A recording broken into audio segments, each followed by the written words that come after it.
Google Studio Channel ကနေပေးသမျှအားလုံးကိုနှွေးထွေးစွာကြိုဆိုလိုက်ရပါတယ်ခင်ဗျာဒီ channel လေးမှာဆိုရင်လည်းပရလောကဖြစ်ရမှဇလန်းကောင်းတွေကိုအဆက်မပြတ်တင်ဆက်ပေးသွားပါမယ်ဒီ channel ဆိုရင်တော့ကျွန်တော်ဟိုဘက်ကနေ Google Audio Channel ရဲ့ channel လက်ခွဲဖြစ်ပါတယ်ဒီဘက် channel မှာလည်းကျွန်တော်ကိုယ်တိုင်ပဲတင်ဆက်သွားပါမယ်ခင်ဗျာဒီဘက် channel လို့လည်း like and subscribe ပြုလုပ်ပေးဖို့အတွက်နားဆင်သူများအားလုံးကိုအနူးညွတ်တောင်းပန်ပါတယ်ခင်ဗျာဒါဆိုရင်တော့ဒီနေ့တင်ဆက်ရမယ့်ဇလန်းလေးကိုလည်းခန်းစားနားဆင်အားပေးကြပါဦးခင်ဗျာစာရေးသူဂျိုးချိုးရေးသားထားတဲ့မချီနောင်တင့်တော်တန်ရောစင်ဘဝင်းချင်းတစ်ခုလုံးကအေးဆက်ငြိမ်သက်နေပြီးတော့တခါတရံခွေးဥတံများကိုကြားနေရတယ်ညာဦးကမိုးတက်လေပြင်းများတခါတိုက်ခတ်လာပြီးမိုးများရွာကလေးကပြတ်သွားတဲ့မီးကအခုချိန်ထိပြန်မလာသေးပါဒါကြောင့်အိမ်များမှာတာမကလမ်းများမှာပါမှောင်မဲနေပါတယ်တက်ကိုဟာအဲ့ယာနေနိုးလာခဲ့တယ်ပြန်အိပ်ဖို့ကြိုးစားပေမဲ့နေခင်းတုန်းကအချင်းကြာအိတ်ထားမိတဲ့အတွက်ပြန်အိပ်မပျော်ပဲဖြစ်နေတယ်အဲ့ဒီချိန်မှာလမ်းထိပ်နာကဆွဆွငငယ်ဥလိုက်တဲ့ခွေးဥတံများကိုကြားလိုက်ရတယ်ညဘက်လူရှင်းတဲ့အခါမှာအဲ့ဒီနေရာမှာတစေတကောင်ကိုအမြဲတွေ့ရတတ်ပြီးအခုသူတို့မိသားစုငှားနေတဲ့ဥဝင်းထက် channel ကိုဝင်သွားတာတွေ့တယ်ဆိုပြီးလူများရဲ့စကားကြောင့်တအုပ်တယောက်ပို့ပြီးတော့ကြောစိတ်လာခဲ့တယ်တယောက်တည်းအဲ့ရထဲမှာဟိုစဉ်းစားဒီစဉ်းစားဟိုလေဒီလေးလေးနဲ့အပေါ်သွားချင်လာတယ်ဒါကြောင့်ဘေးမှာရှိတဲ့မီးကလုတ်ကိုဖွင့်ကြည့်လိုက်တဲ့အခါမှာတော့မီးမလာသေးတာကြောင့်ဓမီကိုဖွင့်ပြီးတော့အခန်းထဲကနေထွက်လာခဲ့တယ်အိမ်တကားကိုဖွင့်ပြီးခြံနဲ့ဆင်းမယ်လို့မှာခြံနောက်ဘက်မှာရှိတဲ့အိမ်သားကိုတယောက်တည်းမသွားရတာကြောင့်အိမ်မောပြန်တက်လာကအမေဖြစ်သူကိုလှုပ်နှိုးလိုက်ပါတယ်အမေထပါအောင်ဒါအပေါ်သွားခြင်းလို့ခဏလိုက်ခဲ့ပါအောင်အေးအမေလိုက်ခဲ့မယ်နော်တားရင်သွားနေအမေဟာအိတ်ချင်မှုတို့အတန်နဲ့ပြန်အိတ်သွားတာကြောင့်နှိုးမနေတော့ပဲသူတယောက်တည်းပြန်ထွက်သွားပြီးတော့ခြံထဲကိုဆင်းလာခဲ့တယ်တက်ကိုတို့မိသားစုဦးဝိထက်ရဲ့ခြံထဲမှာလာငှားနေသည်မှာ2 လကျော်ပြီဖြစ်ပါတယ်အဖေဟာဆောက်လုပ်ရေးလုပ်ငန်းတစ်ခုမှာညဆောက်တယောက်ဖြစ်ပြီးတော့အမေကဆက်ချုပ်ပါတယ်ရက်ွက်ထဲမှာရှိတဲ့လူတွေကဒီခြံကြီးကတရေ6တဲလို့ပြောကြတော့တခြားအိမ်တွေထက်အိမ်ငါးကတက်တာတဲ့အပြင်အိမ်မှာလဲတော်တော်တင်ရှိတာကြောင့်သူတို့မိသားစုအတွက်တော်တော်လေးကိုအဆင်ပြေလာပါတယ်ယခုချိန်ထိတစီတရေဆိုတာမတွေ့ဘူးမမြင်ခဲ့ဘူးပါတကူတယောက်ဓမီအလေးအောင်ကိုအားပြုလျှောက်လာရင်းနဲ့လူတွေပြောကြတဲ့တရေရှိတယ်ဆိုတဲ့စကားကိုပြန်လဲကြားရောင်ရင်းနဲ့ကြောက်စိတ်များဝင်လာမိတယ်ထိုစဉ်မှာလေအေးများတိုက်ခတ်လာပြီးမိုးထရွာရမယ့်ပုံစံဖြစ်လာတာကြောင့်ဘာမှထပ်မစဉ်းစားနေတော့ပဲအိမ်သားစီကိုခတ်တုတ်ရှောက်လာခဲ့တယ်အိမ်သားရှိကိုရောက်တဲ့အခါမှာသူ့အနောက်ကခြေတံလိုကြားရ၍အနောက်ကိုလှည့်ကြည့်လိုက်တယ်သူ့အနောက်မှာလည်းဘသူမှမရှိတာကြောင့်ကြောက်စိတ်နေငယ်ဝင်လာလို့နာကြမားရနေပါဆိုပြီးအိမ်သားတကားကိုဖွင့်လိုက်တယ်အိမ်သားရှိကလမ်းလျှောက်တံကိုကြားလိုက်ရတာကြောင့်တက်ကိုအိမ်သားတကားကြားကနေချောင်းကြည့်လိုက်တယ်လိမ်မော်ရောင်အင်ကြီးကလေးကိုဝတ်ထားတဲ့အမေဖြစ်သူဟာအိမ်သားရှေ့မှာလမ်းလျှောက်နေသည်ကိုတွေ့လိုက်ရပါတယ်တက်ကိုမှာအမေဖြစ်သူကိုတွေ့လိုက်ရတာကြောင့်ကြောက်စိတ်များပြေလျော့သွားပြီးအားတက်သွားခဲ့တယ်အပေါ်သွားပြီးတဲ့နောက်တကားကိုဖွင့်လိုက်တယ်အိမ်သားရှေ့မှာသူ့ကိုကြောခိုင်းပြီးရက်ဆောက်နေတဲ့အမေကိုတွေ့လိုက်ရတယ်တကားဖွင့်တာကြောင့်အမေကသူ့ကိုလာသွားကြမယ်လေအဲ့ဒီလိုပြောပြီးတော့ရှေ့ကနေထွက်သွားတယ်အဲ့ဒီအတန်မှာအမေဖြစ်သူရဲ့အတန်မဟုတ်ကြောင်းတက်ကိုသတိထားမိတယ်။ဒါပေမဲ့အမေကသူ့ကြောင့်အိယာထဲမှာထလာတာကြောင့်အိတ်ချင်မှုတို့နဲ့အသက်တမျိုးဖြစ်နေရဖြစ်မယ်လို့တွေးပြီးတော့အမေနောက်ကနေလိုက်လာခဲ့တယ်။အမေဟာဓမီလုံးဝမပါဘဲနဲ့အမောင်ထဲမှာခက်မြက်မြန်ရှောက်နေတယ်။အိမ်သာသွားလမ်းတစ်လျှောက်မှာရှုံးပေါ်များရှိနေ၍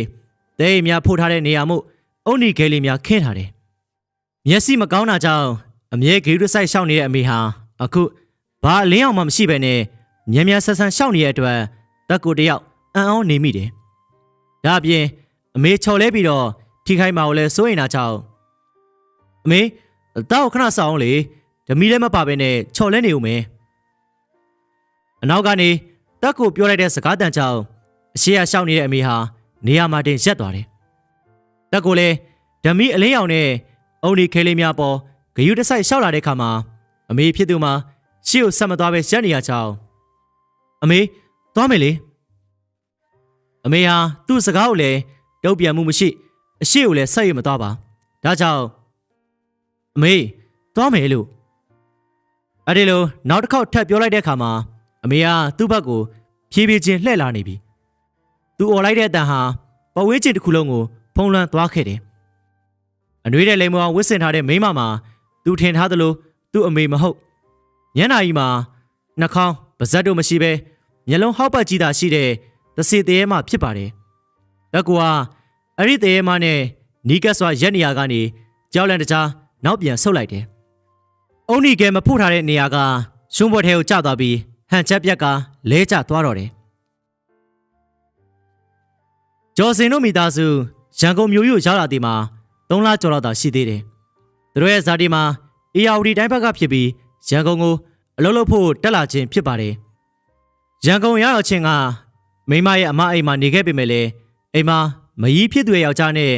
ရောက်ခမများပါရှိနေပြီးရေရှည်မှာအဆင်မပြေလာပါဒါကြောင့်မကြီးမိတ်ဆွေရဲ့အဆက်အသွယ်နဲ့ဦးဝင်းထက်ရဲ့အိမ်ထဲကိုရောက်လာကြပါတယ်ဦးဝင်းထက်ဟာမိုးဆိုးဖို့တယောက်ဖြစ်ပြီးတော့မိမဖြစ်သူမှာ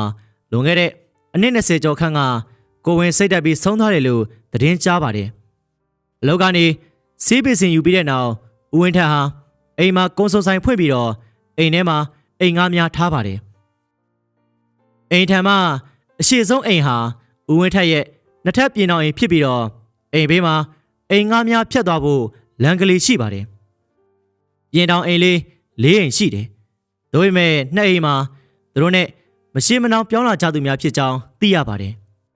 မိမဖြစ်သူမအီဟာမနက်ဈေးဘက်မှာမော်ဟင်ကရောက်ပြီးတော့သူဟာရက်ကွက်များမှာရေခဲကျစ်ရေခဲတုံများလိုက်ရောက်ပါတယ်သူတို့လည်းများမှာရှင်းနှစ်ကျော်ရွယ်သားလေးရှိပြီးတော့အနောက်လမ်းကကျောင်းမှာထားပါတယ်မအီမှာမနက်ဖက်မှာဈေးရောက်တဲ့အတွက်မနက်3 နာရီကျော်လောက်ထပြီးတော့ဈေးဝယ်ထွက်ဖို့ပြင်ဆင်ရတယ်တခါတရံမိဖို့ဆောင်ဘက်မှာတန်စကာကွက်များမှာတဆင်အပြင်ဘက်ကိုကြည့်မိတဲ့အခါခြံထဲမှာမှောင်မဲနေပြီးတစုံတစ်ယောက်ကသူမကိုစိုက်ကြည့်နေတယ်လို့ခံစားလာရတယ်သို့တော့အဲ့ဒီနေရာကိုစိတ်ထဲမထားဘဲနေလာခဲ့သည်မှာယခုဆိုရင်တလားကြော်လာပြီဖြစ်ပါတယ်သူမရဲ့မော်ဟင်းကားမှာဈေးသိပြီးအရသာလဲကောင်းတာကြောင့်စားသူများ၍မနက်9 နာရီမထိုးခင်ပင်ကုန်းသွားတတ်ပါတယ်ဒီနေ့တော့နောက်ဆုံးစားနေသူထွက်သွား၍ဆိုင်သိမ်းနေချိန်မှာဈေးထဲမှာအသီးရောင်းနဲ့ဒေါ်ဝိစိန်ရောက်လာပြီးတော့ခုံမဝင်းထိုင်ကဟဲ့ငါညီကိုတခုမေးအောင်မယ်တော့ညီတို့ကဦးဝင်းထိုင်ချန်ထဲမှာငှားနေရဆိုဟုတ်တယ်လေဘာဖြစ်လို့လဲအောင်မလေးညီတို့ပဲမကြောက်မလန့်နော်ကျုပ်တို့အိမ်ငါးခမပေးပဲအလကားလာနေပါတော့ဆိုရင်တော့မှကြုံမနေဘူးဘာများဖြစ်လို့လဲတော်ရဲ့ဒေါ်ရေးစိန်ရဲ့စကားကြောင့်မအီဟာဆိုင်သိန်းနေအောင်ရက်လိုက်ပြီးတော့တီးလိုချင်းစိတ်နဲ့မေးလိုက်ပါတယ်သူမမေးလိုက်တဲ့စကားကြောင့်ဒေါ်ရေးစိန်ဟာသူမကိုတန်တော်ကြည့်ပြီးတော့ဟဲညီတို့ဘာမှမသိကြဘူးလားတဲရောအချောက်မခံရဘူးလားအဲ့ဒီခြံမှာတရေရှိတယ်ဟဲ့ဟမ်တရေဟုတ်လားအေးဟုတ်တယ်အရင်လူတွေကအဲ့ဒီတရေကြောက်ပဲပြောင်းပြေးရတာဒါကြောင့်လေလူမမြဲပဲအမြဲတမ်းလူတစ်တွေကြီးဖြစ်နေတာဟာလူတစ်တွေပဲတော့မဟုတ်ပါဘူးဦးကျော်သိန်းတို့လည်းမရဆိုရင်နေလာတာကြပါပြီအမလေးအဲ့ဒီဦးကျော်သိန်းတို့လည်းမရကအရန်ကတ်တာသူတို့မပေးရရင်ပြီးရောညာတဲ့တရေ6 ခန်းရင်တောင်မှဆက်ပြီးတော့နေမယ်အစားတွေဟဲ့ကျမတို့ပြောင်းလာတာတလားကျော်ပါပြီအခုထိတော့အတော်ပြောတဲ့တရေကိုမမြင်ဘူးသေးပါဘူးညီတို့ကလောလောဆယ်မှာကံမြင့်နေလို့နေမှာပေါ့တော့အယုံကြည်မရှိသလိုမျိုးနဲ့တော့ပေါ့မနေနဲ့ဟဲ့မအီဟာဒေါ်ရေးစင်ရဲ့စကားများနားထောင်ပြီးရဲ့နောက်ဆိုင်ဆက်သိန်းကစိုက်ကားနဲ့တူပြန်လာခဲ့တယ်ဒီရင်အကြောင်းကိုတေချာမစုံစမ်းဘဲနဲ့လာကတတတာကိုသာကြည့်ပြီးပြောင်းလာခဲ့သည်မှာမှားများမှားခဲ့ပြီလားလို့တွေးမိခဲ့ပါတယ်ညနေပိုင်းထမင်းစားပြီးရဲ့နောက်ကျက်သွန်ဒီများကိုကြော်စင်ရပါသူမနဲ့တူလိုက်ခွာပေးနေတယ်အဲဒီချိန်မှာသူမမနက်ကကြားလာတဲ့အကြောင်းကိုပြောပြဖို့ယောက်ျားကိုစကားဆလိုက်ပါတယ်အခုဈေးထဲမှာအသီးနဲ့ရောင်းတဲ့ဒေါ်ကြီးစိန်ကိုသိတယ်မလားဟိုမျက်နှာပြည့်နဲ့အတော်ကြီးကိုပြောရလားဟုတ်တယ်သူကဘာဖြစ်လို့လဲအဲ့ဒီဒေါ်ကြီးကလေဤသက်ကိုဟောဒီချိန်အကြောင်းကိုလာပြောပြတာဘာအကြောင်းများလဲဟုတ်လေ ဒီခြံထဲမှာတရဲရှိတယ်တဲ့မဖြစ်နိုင်ပါဘူးတက်ရဲ့လူတွေကတမင်တက်ရှောက်ပြောနေကြနေမှာပါဟာဒေါ်ရေးစင်ဟာရှောက်ပေါ်တဲ့လူစားတော့မဟုတ်ဘူးကိုရဲ့ဤတဲ့ကိုတို့ကိုတရဲမပြောနဲ့အခုထိတရဲရဲ့ရဲအောင်တော့မမြင်ဘူး၆တာလဲအရင်တော့ကဖြစ်မှာပါကွာဘာပဲဖြစ်ဖြစ်လေဤတဲ့တို့တခြားနေရာပြောင်းဖို့လုပ်ကြရအောင်နော်အိမ်ပြောင်းနေဆိုတာထင်တော့မလွယ်ဘူးဤတဲ့ရဲ့အိမ်လာကကိုတို့ဝင်ငင်နဲ့အဆင်ပြေတယ်ပြီးတော့တခြားမှာဆိုလို့ရှိရင်ဒီလိုရက်ွက်မျိုးရမှာမဟုတ်ဘူးဒီလိုရက်ွက်မှာပဲနေကျင်နေဆိုရင်တော့အိမ်လာကရဲ့တစားကြော်လောက်ကိုထပ်ပေးရလိမ့်မယ်ကိုတို့ကထက်ဆိုင်တော့မှဒါလေးကြောင်းရှိနေတဲ့အတွက်ဒီမှာပဲထပ်ပြီးရှာရမှာလေဒါကြောင့်ပြောင်းဖို့ကကိုသားလေးတနေ့ကြော်ကြောင်းပြီးမှပဲပြန်စဉ်းစားကြည့်အောင်နော်ကျော်စင်တေချာရှင်းပြတဲ့စကားကြောင့်ဤတက်လည်းအဖက်ဖက်ကနေတေချာစဉ်းစားပြီးစိတ်ကိုလျှော့လိုက်ကခေါင်းငိတ်လိုက်ပါတယ်ဈေးထွက်ဖို့အတွက်မနက်စောစောလှုပ်ရှားရှိတာကိုလုံးနေရပေမဲ့လည်းမအီမှာအရင်နေများထက်ကြောက်လန့်နေမိပါတယ်ခြံထဲမှာရှိတဲ့အုံမေတရက်ပေများကလည်းရုတ်တရက်လှမ်းကြည့်လိုက်လို့ရှိရင်မကောင်းဆိုးအားများရက်နေသေးအလားထင်ရတယ်ဒါကြောင့်တန်စကာကွက်များနေတဲ့အအပြင်ဘက်ကိုမကြည့်မိစေဖို့သူမကိုသူမထိန်းပြီးတော့အလုပ်ထဲမှာသာအတန်းနိုင်ဆုံးစိတ်နေပြီးတော့လှုပ်ရှားရှိသူများကိုဆက်လုပ်နေလိုက်တယ်အဲ့ဒီအချိန်မှာမိန်းကလေးတယောက်ရဲ့ငိုတံကိုကြားလိုက်ရတဲ့ကြောင့်သူမလုံနေတဲ့အလုံးများကိုရက်ပြီးတေချာအာယုံစိုက်နားထောင်လိုက်တယ်။ငိုတံမှာသူမနောက်ဖက်ကနေလာနေတဲ့အတန်ဖြစ်ပါတယ်။သူမဟာအရေးအတန်ကိုအဆက်မပြတ်ကြားနေရပြီးသူမရှိရာကိုရှောက်လာနေတဲ့ခြေတံတစ်ခုလည်းထပ်မံကြားလိုက်ရတယ်။သူမမှာတကိုယ်လုံးတုံရင်နေပြီးတဲမကိုတွေ့ရမှာကိုလည်းစွန့်ရင်ကြောက်လန့်နေရတယ်။ဒါကြောင့်ငုတ်တုတ်ထိုင်ချလိုက်ပြီးနားနှစ်ဖက်ကိုလက်နဲ့ပိတ်ကာမျက်စိနှလုံးကိုအတင်းမှိတ်ထားလိုက်တယ်။အဲ့ဒီချိန်သူမပခုံးပေါ်ကိုလက်တစ်ဖက်လာရောက်ဆုပ်ကန်လိုက်တာကြောင့်အတကုံအော်ချလိုက်တော့တယ်။ဤတဲ့ဘာဖြစ်တာလဲ။ကဲမျက်စိဖွင့်ကြည့်ပါအောင်ဟာ။ကြောက်ကြားဖြစ်သူရဲ့အတန်ကြောင့်မျက်စိကိုမဝင်မရဲဖွင့်လိုက်တယ်။စိုးရင်တကြီးနဲ့သူမကိုကြည့်နေတဲ့ယောက်ျားဖြစ်သူကိုတွေ့ရတယ်။ဤတဲ့ဘာဖြစ်တာလဲလို့ဟုတ်မိမတယောက်ငိုတန်းဘယ်ရလဲဟာခုနတော့ဟာတေချာကြီးကိုကြားနေတာပါဘာလို့အခုမှမကြားတော့တာလဲဤတဲ့မနေ့တုန်းကဒေါ်ရေးစိန်ပြောတဲ့စကားတွေကြောင့်အကြောက်လွန်ပြီးတော့ကြားမိကြကြားနေတာဖြစ်မှာပါကဲစိတ်ထဲမထားပါနဲ့ကျော်စင်ဟာဤတဲ့ကိုနေသိပ်ပေးပြီးဈေးထွက်ဖို့အတွက်ပြင်ဆင်စရာရှိသည်များကိုဝါဝင်းပြီးတော့ပြင်ဆင်ပေးလိုက်တယ်နေ့လယ်ဘက်ခဏပြန်အိတ်နေချိန်မှာကလေးငယ်စူးစူးဝါးငိုတန်ကြောင့်မအေးရအိယာနဲ့နိုးလာခဲ့တယ်။အဲ့ဒီငိုတန်မှာအိမ်ဖေးက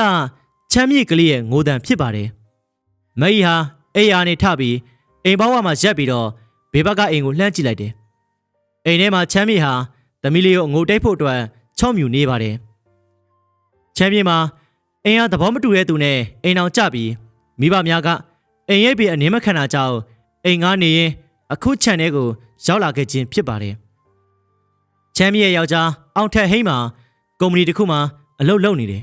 ။ညနေ9 နာရီရုံးဆင်းပြီး9 နာရီကျော်လောက်မှအိမ်ကိုပြန်လာတာကြောင့်ကြံတဲ့ချိန်များမှာချမ်းမြေနဲ့ကလေး2ယောက်သာရှိနေတယ်။ချမ်းမြေကလေးကငိုလိုက်လား။ဟုတ်တယ်အမရေဒီကလေးကလေဒီအပန်းအရန်ငိုတာပဲချော့လို့လည်းမရဘူးတော့။ तू နေမကောင်းတာဘာတွေများဖြစ်နေလို့လား။မဟုတ်ဘူးမရဲ့မင်းညာသူ့ဖေမတင်ငါလို့ဆရာဝန်သွားပြတယ်ဆရာဝန်ကဘာမှမဖြစ်ပါဘူးနဲ့ဟုတ်လားဒါဆိုကလေးကအကြောင်းမရှိဘဲနဲ့ဘာလို့ငိုနေရလဲမသိဘူးမပြောတတ်ပါဘူးမရဲ့တိတ်လေခဏပဲညဘက်ဆိုရင်ပို့ဆိုးတယ်ချမ်းမြေဟာသမီးလေးကိုကြည့်ပြီးစိတ်မချမ်းမသာစွာနဲ့ပြောလိုက်ပါတယ်အဲ့ဒီချိန်မှာအမေတားပြန်လာပြီဟဲ့တာဒီနေ့အကြောင်းဘာလို့စောလွတ်တာတော့ပြီးတော့တားတယောက်ထဲပြန်လာလားဆရာမမနှက်ပြန်ဆောင်ဘက်အတွက်ခုံနေစီပြီးတော့ပြန်ကျင်တဲ့သူပြန်လို့ရပြီပြောလို့လွန်ဟင်းတဲ့သူပြန်လာခဲ့တာသူ့မိယာတားကိုခြံထဲထိဝင်ပို့ပေးခဲ့တာအေးထမင်းကြိုက်ကိုသူ့နေရာသူထားပြီးတော့စာရီလုံးနေနော်ပြီးရင်မေမေလာခဲ့မယ်ဒါလေးဟာမအေးရဲ့စကားကိုနားထောင်ပြီးရဲ့နောက်အိမ်မော်ကိုတက်သွားတယ်ညနေထမင်းစားတဲ့ချိန်မှာဒါလေးဟာအဖေဖြစ်သူကိုဖေသားတို့ခြံထဲမှာတဲရှိတယ်ဆိုကျော်စင်ဟာမအေးကိုထ ထမင်းစားနေရကနေလှမ်းကြည့်လိုက်တယ်။တားကိုဘသူပြောရလဲ။တားတို့ခံနေရပွေဖူးပြောတာ။ဒါရဲ့သူတို့ကဒီခြံထဲမှာနေဘူးလို့လား။တားကိုကြောက်တမင်သက်သက်ပြောနေကြနေမှာပါ။အဲ့ဒီကောင်မလေးတွေမဟုတ်ဘူးဖေဖေရဲ့ဟိုမိုးဆိုင်ရာဒေါ်တောင်းကြီးကလည်းနင်တို့ခြံထဲမှာတရေရှိတယ်မကြခင်ပြောင်းပြေးရလိမ့်မယ်လို့ပြောတယ်ဖေဖေရဲ့မဟုတ်ပါဘူးသားလေးရဲ့အဲ့ဒီဒေါ်တောင်းကြီးနဲ့ဖေဖေဟာတိတ်ကိုတဲ့တာမဟုတ်ဘူးဒါကြောင့်သားကို6ပြောနေတာနောက်နေ့သားလေးကိုအဲ့လိုမချအောင်ဖေဖေအိမ်မက်ကြီးကိုသွားပြောလိုက်မယ်နော်မေမေဖေဖေပြောတာဟုတ်လားယင်ဟုတ်တာဗောသားရဲ့သူတို့ကတသက်မဲ့ရှောက်ပြောနေကြတာပါကဲသားလေးငါးကြော်စားမလားမေမေခွာပေးမယ်မကြီးဟာသားလေးမကြောက်အောင်ပြောပြီးတော့စကားလမ်းကြောင်းလွှဲလိုက်ပေမဲ့လည်းငါးကြော်ခွာရင်းနဲ့လက်များတုံရင်နေမိပါတယ်နောက်တစ်နေ့မှာဟဲ့ကလေးတွေမပြေးနဲ့လေဖြည်းဖြည်းသွားလွဲကိုလွဲပြီးထမင်းကြယူကအိမ်မွားနေပြေးဆင်းသွားတဲ့သားနဲ့သမီးကိုဒေါ်ဆန်းဝင်းဟာအဝတ်များခောက်နေရနေလှမ်းអော်လိုက်တယ်ကလေးနှစ်ယောက်ကတော့သူတို့မေရဲ့အတန်ကိုကြားဖို့မပေါ်ပါကလေးဘီဘီကျောင်းကိုစောစောရောက်၍တငယ်ချင်းများနဲ့ကစားဖို့သာစိတ်ထဲရောက်နေပြီးခြံထဲကနေပြေးထွက်သွားကြတယ်ဒီကလေးတော့လေအခုကလေးဟာစကားကိုနားမထောင်ချင်တော့ဘူးဒေါ်ဆန်းဝင်းဟာတယောက်တည်းပွားစီပြောရင်းနဲ့ကြံရစ်နေခဲ့တယ်ချမ်းမြေဒေါ်ဆန်းဝင်းမလားလာလေအိမ်မတက်ဒီမှာညီးတွန်ခန်းသည်ငပိချက်ဘာလို့နှစ်ရက်ခြားတစ်ခါလောက်ကိုဟင်းနေယူလာရတယ်ဒေါ်ဆန်းဝင်းရဲ့ဒေါ်ဆန်းဝင်းတို့မိသားစုစားဖို့အတွက်ပဲထားလိုက်ပါစားစမ်းပါအေးငါလေဒီကလေးတစ်ဖက်နဲ့ချက်ပြောရတယ်ရှုပ်နေမှာဆိုလို့နိုင်တလောက်ယူလာပေးတာကျေးဇူးပါပဲဒီမှာအကျော်ရစားပါဦးရတယ်မစားတော့ဘူးဒါနဲ့ညီးမိဖရေပြန်မဆက်သွယ်သေးဘူးလားဟင်းအမေကစိတ်ဆုံးပြေသေးဘူးထင်တယ်ဟိုနေ့ကတော့အကိုကြီးနဲ့ဖះပွဲမှာတွေ့တယ်သမီးလေးအတွက်မပူးပေးသွားတယ်အေးမော်လေးမိသားစုမှာမိန်းကလေးကညီးတယောက်တည်းပါတာနောက်ပြီးအောင်တန်ဟင်းကလည်းမိန်းမနဲ့ကလေးပေါ်တာဝန်ကြီးတဲ့လူကောင်းတယောက်ပါအနေနဲ့အမြန်တော့ပြန်လက်ခံမှာပါဟာချမ်းမြေလဲလေအမေတို့စီကိုတခါတလေပြန်သွားချင်ပါတယ်ညီတို့ဒီမှာနေတယ်ဆိုတာညီရဲ့မိဘတွေသိလားသိမယ်ထင်တယ်စိတ်မငြင်းပါနဲ့အေးမကြခင်ညီမိဘတွေညီကိုပြန်လာခဲ့မှာပါ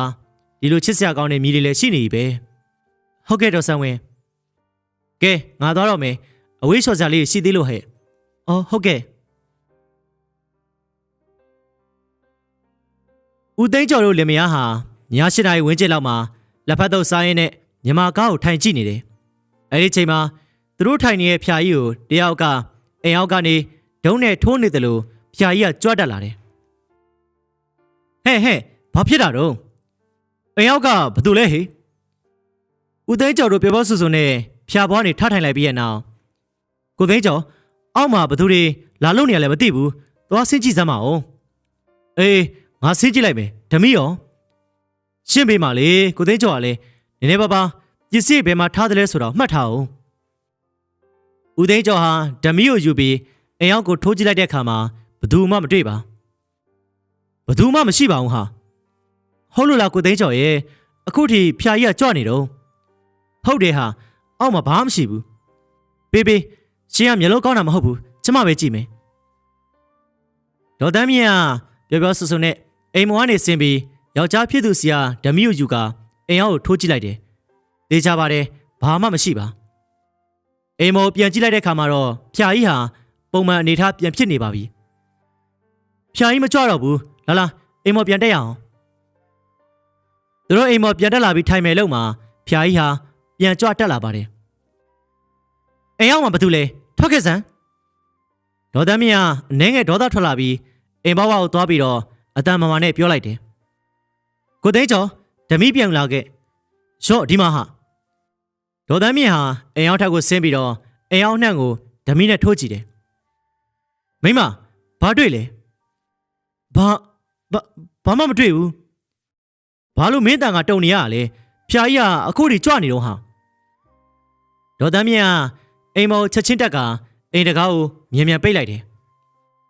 ဘာဖြစ်လို့တကားကိုပိတ်လိုက်တာလဲဟာတရေလုံနေရထင်တယ်ဘာတရေဟုတ်လားဟုတ်တယ်ဒါကြောင့်ကျမတို့ ဘာမှမမြင်ရတော့တာဦးသိန်းကျော်လည်းမိမရဲ့စကားကိုနားထောင်ပြီးတော့ကြက်သီးများထလာတယ်သူတို့လည်းမယားဖျာကြီးကိုကြည့်ပြီးတုံလုံးခြောက်ချနေစင်မှာဖျာကြီးဟာပြန်ကျသွားတော့တယ်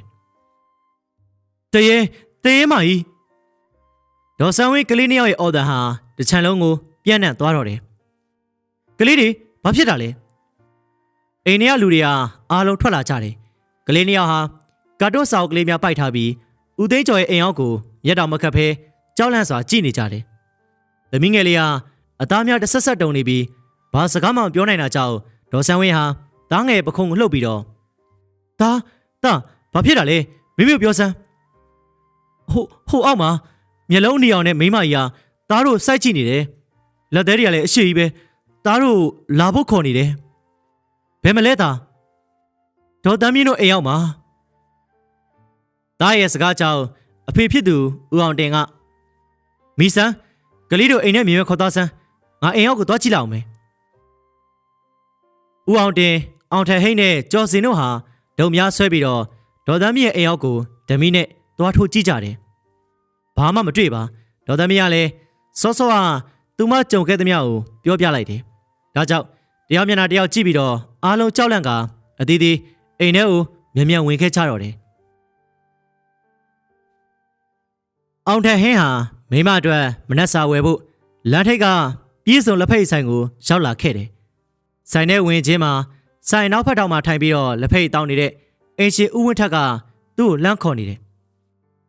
ဟေးအောင်ထဟင်းဒီမှာထိုင်ပြီးတော့လက်ဖက်တောင်းကွာဟုတ်ကဲ့ဦးဘလို့ရေကြားစက်တစ်ခွက်ဟေးဦးဝင်းထက်ဟာစပွဲထိုးလေးကိုလှမ်းမာပြီးရအောင်မိမအတွက်မဟုတ်လာဝယ်ရလားဟုတ်တယ်ဦးလေးသူကကလေးတစ်ဖက်နဲ့ဆိုတော့အပြင်သိမ့်မထွက်ဘူးလေဒါကြောင့်ကျွန်တော်ကအလုံးမသွားခင်ဝယ်ပေးသွားတာဟုတ်တာပေါ့ကလေးအပြင်အိမ်မှုကိစ္စလည်းလောက်အောင်ပါဒါနဲ့မင်းတို့တွေမင်းညစူးစူးညံ့ညံ့နဲ့ဘာဖြစ်ကြတော့ငါညတော့ကနည်းနည်းနေမကောင်းတာနဲ့စောစောအိပ်ရတဲ့ရောက်နေလို့စင်းမကြည့်တော့တာအော်အဲ့ဒါလေပြောလေကွာဟုတ်ဦးလေးညတော့ကဒေါ်ဆန်းဝင်းကလေးနေအောင်ဦးလေးဝင်းကျော်တို့အိမ်ရောက်မှာတရေတွေ့လို့တယ်ဟေးဟုတ်လားဟုတ်တယ်ဦးလေးရဲ့ကျွန်တော်လဲဦးလေးကိုတခုမေးချင်တယ်ဗျာဦးလေး channel မှာတရေရှိတယ်ဆိုတာတကယ်လားဗျာဟာပေါက်ရှာကွာမင်းတို့ဘာသူပြောလဲဒီတိုင်းပဲသူများပြောတာကြားတာပါပဝင်းကျင်ရဲ့စကားကိုလိုက်နားမထောင်နဲ့ကွာပဝင်းကျင်ဆိုတာလိုက်ဆက်စုမယ်မကောင်းတာတွေပြောမယ်အဲ့ဒါလောက်ပဲသူတို့ကလှုပ်တတ်တာဟုတ်ကဲ့ဦးလေးစိတ်မဆိုးပါနဲ့ဗျာကျွန်တော်ကလည်းတစ်ဖက်စကားပဲမယုံတတ်လို့ဦးလေးကိုပြန်မေးကြည့်တာပါ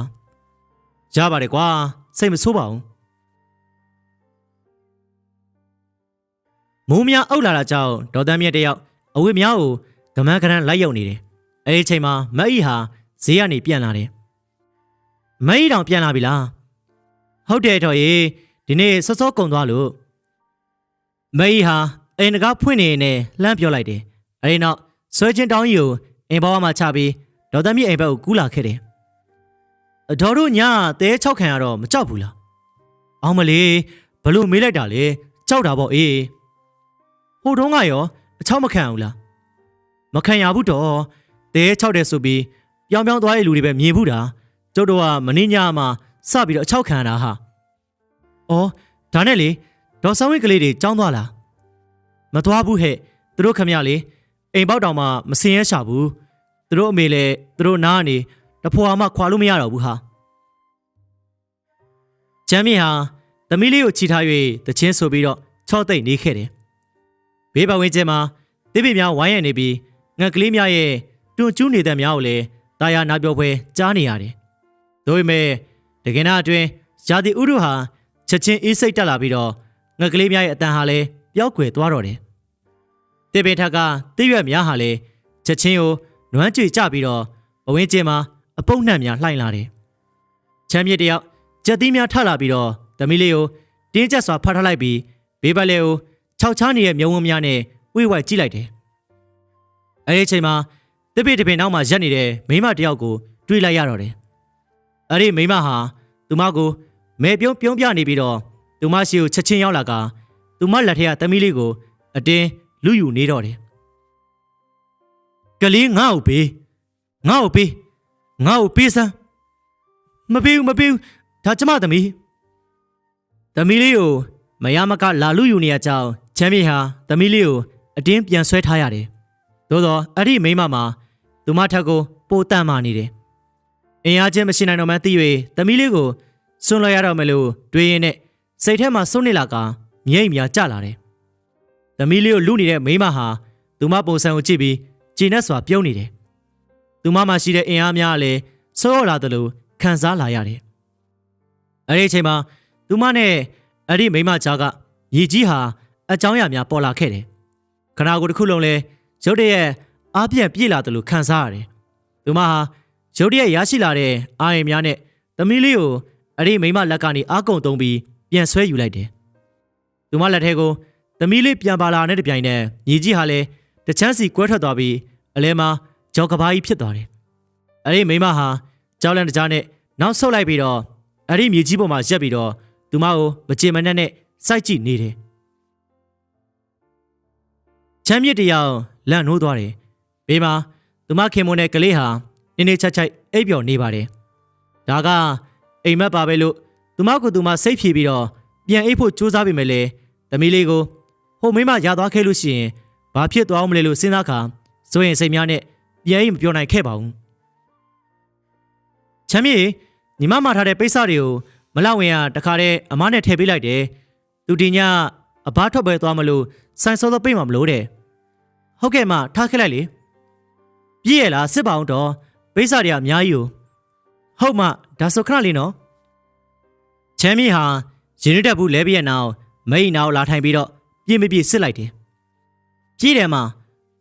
ဒါတွေကညီမပြန်ရောက်ဖို့လားဟုတ်တယ်မဟိုဘက်ရောက်ကမှအဆောင်သူလေးရှိရလေသူတို့ကမှားလို့ဒီအပိုင်းငါညမမျက်နှာတွေခြောင်ကျနေရနော်နေမကောင်းလားဟုတ်ကဲ့ခေါင်းတွေကိုက်နေလို့ဒီအပိုင်းအိမ်မက်တွေလုံးဝမကောင်းတော့ပြန်လို့မရအောင်ဖြစ်နေတာဘာအိမ်မက်မို့လို့လဲချမ်းမြေဟာဒီအပိုင်းအတွင်းအိမ်မက်ထဲမှာသမီးလေးကိုလာလူနေတဲ့တဲမအကြောင်းကိုပြောပြလိုက်တော့တယ်ညီမပြောပုံရဆိုရင်တဲမသမီးလေးကိုလိုချင်နေရများလားကလေးလေးကိုတေချာကူးဆိုင်အောင်နော်ဟုတ်သမီးလေးကိုဖုန်းကြီးတစ်ပါးပေးထားတယ်ပေးကျိုးလေးဆွဲပေးထားတယ်အေးနေ့လည်နေခင်းနေအိမ်မမနေရလို့ရှိရင်အမားတို့စီမှာလာနေ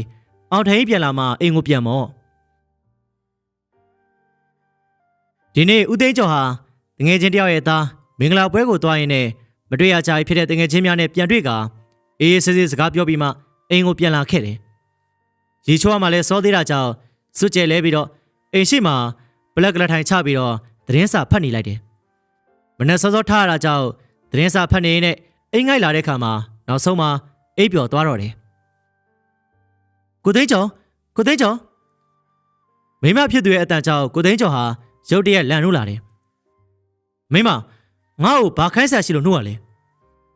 ဒေါက်တာမြင့်ကကြောင်အန်းဖြစ်သွားပြီးတော့ရုပ်ရှင်ကြည့်နေရတာနေရှင်းကိုကျမဘယ်တော့နှုတ်လို့လဲဒီမှာကြောက်ရကြောက်ရုပ်ရှင်ကြည့်နေရအောင်နေကြစီဆိုင်ရင်နဲ့သူ့ကိုပြန်ပြောတာကြောင့်သူအိမ်မက်နေရဖြစ်မယ်လို့တွေးပြီးတော့ပြန်အိတ်လိုက်တယ်ကိုသိန်းကျော်ထလို့ပြောနေရလေ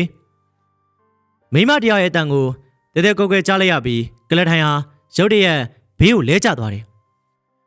အောင်မလေးကိုသိန်းကျော်ဘလို့တွေဖြစ်တာတော့ငါခါတော့ကျိုးပါပြီဟာဦးသိန်းကျော်ဟာခါကိုလက်နဲ့ကင်ပြီးတော့မထနိုင်ပဲညှဉ်းညူနေရှာတယ်ဒေါက်တာမြင့်လည်းရုပ်ရှင်ကြည့်နေရကနေယောက်ျားဖြစ်သူကိုထူပေးဖို့အိမ်ပေါ်ကနေကမန်းကနန်းဆင်းလာပြီးထူပေးတယ်ကိုသိန်းကျော်ဟိုမှာမိမဖြစ်သူရဲ့မျက်နှာမှာ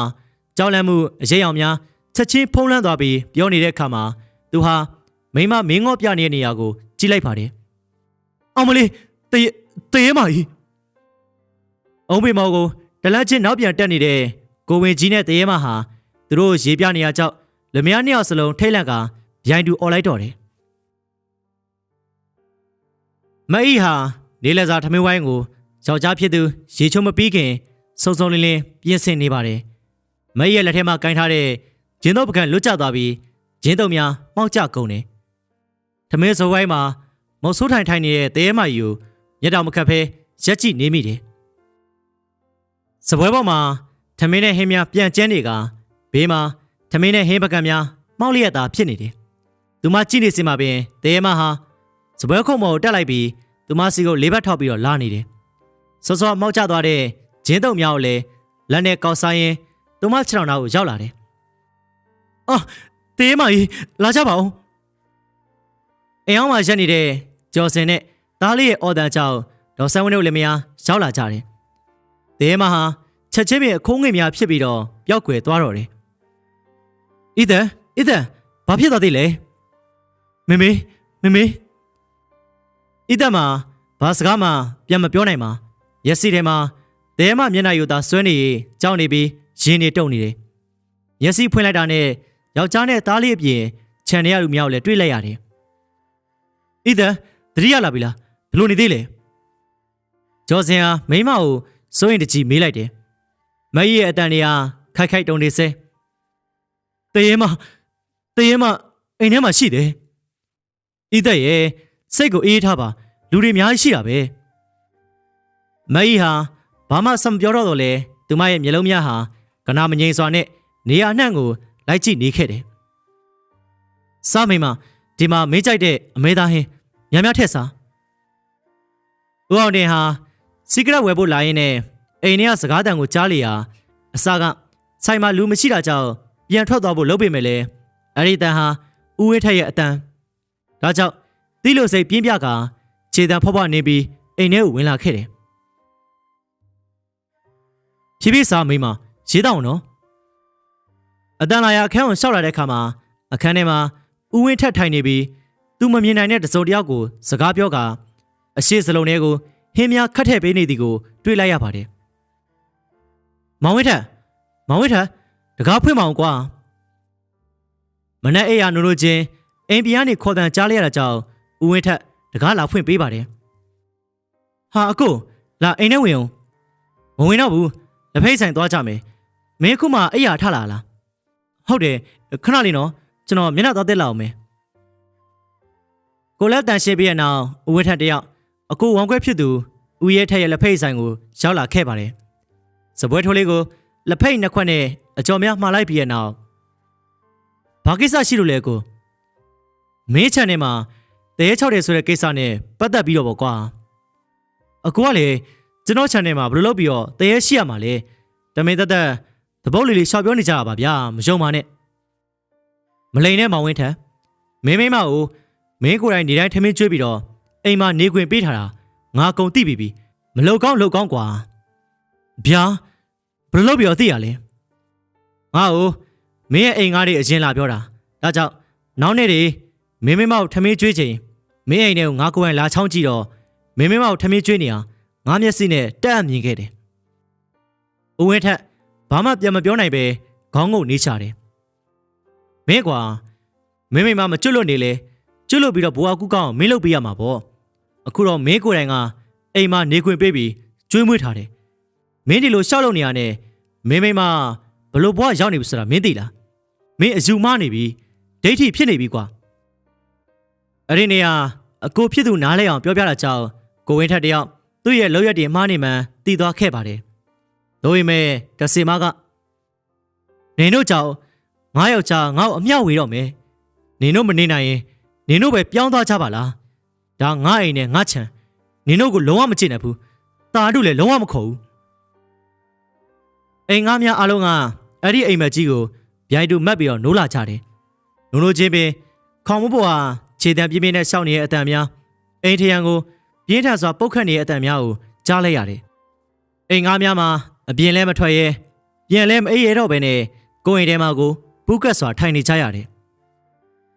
မနက်6 နာရီထိုးမှသာအဲ့ဒီအတန်များပျောက်ကွယ်သွားတော့တယ်နောက်ရက်များမှာဦးဝင်းထက်ဟာမိမအတွက်ကုသိုလ်ကောင်းမှုများပြုပြီးတော့အများဝေပေးခဲ့တော့လဲမကျွတ်မလွတ်ဖဲနောက်နေ့များမှာချောင်းလန့်မှုများကပုံမဆိုးဝါးလာတော့လဲဒါကြောင့်ကမ္မဝါကိုနှစ်ခါတိတိထပ်ပြီးတော့ရွတ်ဖတ်ခဲ့ရပါတယ်အဲ့ဒီနောက်မှသာခြံထဲမှာအေးချမ်းချမ်းနဲ့ပုံမှန်တိုင်းပြန်ဖြစ်သွားပါတော့တယ်3 လကြာတဲ့အခါမှာချမ်းမီတို့မိသားစုကိုချမ်းမီတို့မိဘများကပြန်လက်ခံတာကြောင့်ချမ်းမီတို့ဟာမိဘစီမှာသွားနေဖို့အဲ့ဒီခြံကနေပြောင်းသွားခဲ့တယ်အဲ့ဒီနောက်မှာဦးဝင်းထက်ကခြံကြီးကိုရောင်းတော့မယ်ဆိုတာကြောင့်တခြားအိမ်ကားများလည်းအသီးသီးပြောင်းရွှေ့သွားကြတယ်ခြ ခြံကြီးကိုရောင်းပြီးသွားတဲ့အခါမှာရရှိလာတဲ့ပတ်စံများကိုဦးဝင်းထဟာလိုအပ်တဲ့နေရာများမှာလှူဒန်းပြီးတော့သာသနာပေါင်ထဲကိုအပြီးဝင်သွားခဲ့ပါတော့တယ်ခင်ဗျာโอเคပါပြည်သက်ကြီးတို့ဇလန်လေးကတော့ဒီညမှာတင်ပဲပြီးဆုံးသွားခဲ့ဖြစ်ပါတယ်ခင်ဗျာဇလန်လေးကိုဆုံးထိလိုက်ပါနားဆင်အားပေးခဲ့ကြတဲ့နားဆင်သူများအားလုံးကိုကျေးဇူးထူးပဲတင်ရှိပါတယ်ကျွန်တော်ရဲ့ဒီ channel လေးကိုလည်း subscribe နှိပ်ပေးခဲ့ကြဖို့အတွက်အားလုံးကိုတောင်းဆိုအပ်ပါတယ်ခင်ဗျာနောက်ထပ်ဇလန်လေးမှာပြန်လည်ဆုံတွေ့ပါအောင်မယ်နော်